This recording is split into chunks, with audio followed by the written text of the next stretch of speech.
episode 2 of PMAT Live. We will be talking about the importance of using a scale versus using volumetric measurements for dry ingredients. First of all, I guess I should show you my scale. It's the Escali, and I think it only costs about $25 or so.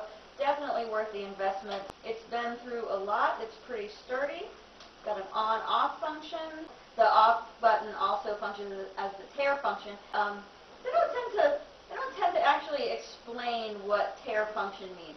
They just say you should have a tare function on your scale. So now I'm going to tell you what that means. It means that if you put something on the scale, so right now I'll just put this bowl on the scale. Oh, and let me tell you, I don't even know if you can see this right now. Emmett and I have a big job ahead of us because it's just the two of us here. The cats are no help. So let me go check and make sure you guys can see this, and I'll be back shortly. So now that I have the bowl on here, I don't want to have to subtract whatever I'm weighing from the weight of the bowl. So the tare function just means I push right here, and it zeroes out my scale all the way across. Grams, pounds and ounces, and straight up ounces, it's zeroed out. So then whatever I add to the bowl, I get a true measurement. So hopefully that helps. Let me see if I can show you this. I'm not sure, again, new camera. We'll see how it goes. And I don't know that you can see this, but it shows negative weight here because it remembered how much that bowl weighed. So if I put the bowl back on, we're back to zero. So it's very, very cool, very useful little item to have. And as long as you don't zero it out or let it sit here too long and have it turn itself off, you'll be able to take the bowl off and on and not lose your measurement. So that's very cool. Okay, so that's that. Let me talk to you about weighing your ingredients. A recipe will sometimes say use 1 cup of flour or 2.5 cups of flour. Okay, well let's just see how that goes, shall we? Yeah, I'm not going to bother to rearrange Emmett because you've already seen the scale. So let me just get out my measuring cup. I've got several, but here's a 1 cup measure. And by the way, if you have to have volumetric measurements, I really like these. It doesn't have any kind of like welding here. If you ever had one of those cheap metal measuring cups, and you go to measure something and all of a sudden the handle just falls off because the weld or the little rivet or whatever it is just given up the ghost. So this is just made, as far as I can tell, from 1 piece of metal. I believe that we got these at the... Anyway, I've got this guy, and let's just go with all-purpose flour. Alright, I want a cup of flour. This is where a lot of people get messed up. How am I supposed to measure my flour to make sure that it's 1 cup and that my cup is always going to be the same? Of course, I'm just going to get a straight edge. Of course, you're always, if you level off whatever you're measuring, you're always going to end up with 1 cup of stuff, but you have no idea how much that cup weighs. So let's say, first of all, maybe I'm one of those who just comes into the flour, gets a big old scoop, and levels it off. There's another thing, if you put your bowl on before you turn the scale on, it'll automatically turn on at 0. So you just kind of saving a step there. Okay, so I'm on pounds and ounces. I'm just going to move over to straight up ounces just because it's a little bit easier.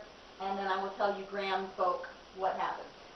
Well, I'll convert it for you with the magical button.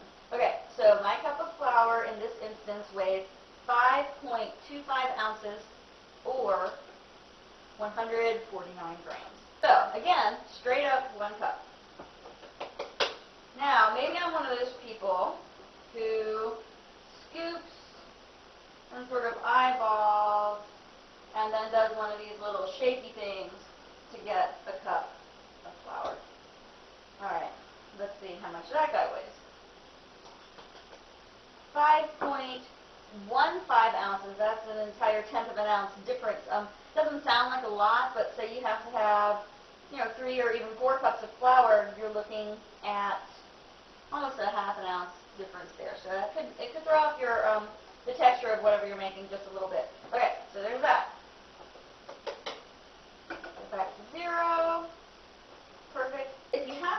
volumetric measurements, I suggest you stir your flour to aerate it a little bit. You might even do well to whisk the flour a little bit. And because it's such a fine particulate, it tends to like to pack down. So I try and just spoon it in real lightly. A little bit more. And then level it off. And there's this guy weighs 4.4 ounces, people. You'll recall the first cup that I measured was 5.25 ounces. So now we're getting into some pretty serious differences in the weight of. So that's why it's a really good idea to always weigh your flour. I weigh my cups at between 4 and say 4.25 ounces, which is even a little bit lighter than the spooning and scraping I just did. So let me show you what that looks like. Back to 0. I'm just going to use this as a scoop now. I'm going to say this is at 3.95. And go to 4.25 ounces, which is, again, it's fully 1 ounce less than when I scooped it and swept it. Okay, so now, let me see if I can do this without making a huge fat mess. Pour this flour back into the cup measure. I'm using my hand sort of as funnels because I'm gifted that way. Okay.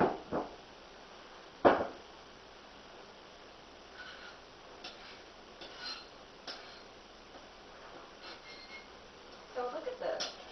I still have pretty much one level cup. I lost, how much? I lost 0.05 ounces leveling it off. So I feel pretty confident in saying that 4.25 ounces is a good measurement. So whenever you have a recipe that says you need to have a cup of flour, go with 4.25 ounces. That way you can just weigh it instead of having to do this whole scooping and scraping or spooning and scraping. It just makes life a lot easier. Okay, now I'm going to go for a little bit and come back because I want to bring a recipe. And somebody had asked yesterday if I could show how to convert a recipe into weights, or do you have to buy the special cookbook that already has the weights in there? I'm here to help, so I will be back in just a little bit, and I'm going to make sure Ruthie isn't doing anything too devastating to this little production here. And I'll be back in a little bit.